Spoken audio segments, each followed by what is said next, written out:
लोकसभा चुनाव का घमासान जारी है और सभी दल अपने अपने हिसाब से गोटियां सेट करने में लगे हुए हैं।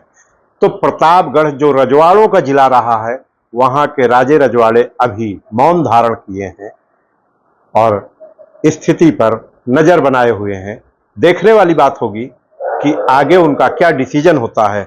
हमारे साथ मौजूद हैं आनंद भूषण सिंह बब्बू राजा, जो प्रतापगढ़ से निर्विरोध एमएलसी भी रहे हैं। नेताजी, क्या स्थिति है चुनाव? अभी तो भाई साहब कुछ स्पष्ट नहीं है। लोग सुनाई पड़ रहा है कि लड़ रहे हैं, लेकिन चुनाव सिर्फ इस समय सपा और भाजपा के बीच में ही है। क्या लग रहा है नतीजे किस तरह के आने वाले हैं? नतीजा तो हमारे ख्याल से सपा के पक्ष में ही जाना चाहिए, क्योंकि पब्लिक भाजपा के झूठे वादों से परेशान हो चुकी है और संगम लाल ने कोई काम यहाँ नहीं किया है। इन्होंने सिर्फ स्टेशन का नाम बदलने के सिवा प्रतापगढ़ में कोई भी विकास का काम नहीं किया है, इसलिए इनके पक्ष में लोग नहीं है। इन्होंने सवर्णों का, ठाकुर ब्राह्मणों का बड़ा उपेक्षा की है, बड़ी उपेक्षा की है उनकी। कभी उनसे कोई संपर्क नहीं किया। कुछ निश्चित लोगों के बीच में रह के इन्होंने अपनी राजनीति की। ये तो सिर्फ भाजपा के नाम पे और राम के नाम पे जीतते आए हैं, लेकिन अब पब्लिक राम के नाम को भी समझ गई है कि भगवान राम तो सबके हैं, सिर्फ इनके नहीं।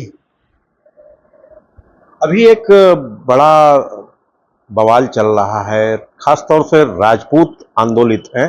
पुरुषोत्तम रूपाला एक कैबिनेट मंत्री थे केंद्र के, जिनका एक बयान आया जिसके बाद से करणी सेना के राष्ट्रीय अध्यक्ष, उनके फाउंडर मेंबर सबकी गिरफ्तारी हुई, यहाँ तक कि पगड़ी उछाल दी गई।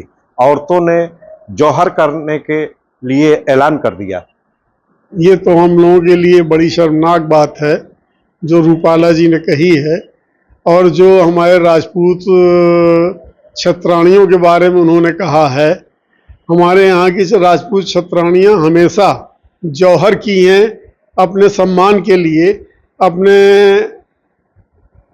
पति के लिए, और अगर उनके साथ इस तरह की वार्ता करते हैं तो हम लोगों के लिए बड़ी शर्मनाक बात है कि अगर हम लोग भाजपा को वोट करें, अगर कोई भी छत्री भाजपा को वोट करता है, उससे बड़ा शर्मनाक काम और कुछ नहीं करेगा वो। उसको तो अपने परिवार के सम्मान और छत्राणियों के सम्मान के लिए लड़ना पड़ेगा और उसको खुल के मैदान में आना पड़ेगा।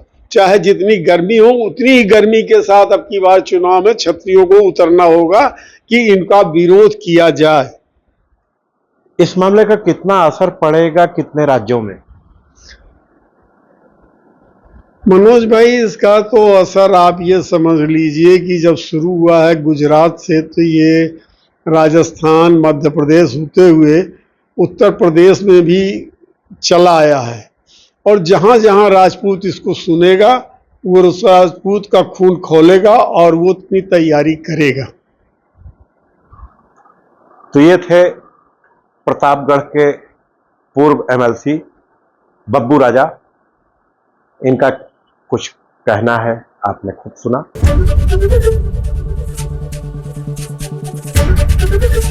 एबीपी गंगा, खबर आपकी, जुबान आपकी।